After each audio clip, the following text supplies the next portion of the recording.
Hello সবাইকে, আজকে বিশ্ব ভালোবাসা দিবস, ভ্যালেন্টাইন্স ডে। তো আমার কাছে আমার স্পেশাল মানুষ হলো আমার মা। তো আমার মার জন্য আমি একটা ফুল কিনতে আসছি, এই যে এই ফুল, আর আমার মার প্রিয় খাবার মুগলাই। তো এগুলো নিয়ে এখন যাবো বাসায়। আমার মা কিছু জানে না, তো দেখা যাক কতটুকু সারপ্রাইজ হয়। আচ্ছা, কি দিবস আজকে?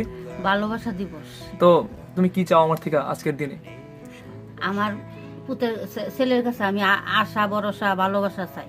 ভালোবাসা চাও? তোমার তোমার ছেলের জন্য একটা সুন্দর বউ চাও না? হ্যাঁ, বউ সময় হলে তো বউ আইবো। আচ্ছা শোনো, তো আমি তোমাকে একটা সারপ্রাইজ দিতে চাই। তো আমরা চোখটাকে বন্ধ করি। আরে বেটা,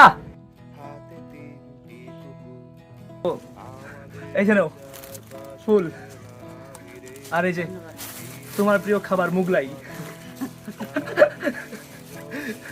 তো খুশি? অবশ্যই খুশি। তো এই এই ছিল আমাদের ভালোবাসা দিবস। আমার মা আমার কাছে স্পেশাল। আসলে ভালোবাসা মানুষকে খুশি করতে এত কিছু লাগে না, ফুল আর ভালোবাসা মানুষের প্রিয় খাবার দিলেই হয়।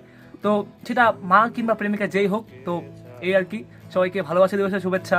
আর আর কি, এই পর্যন্তই।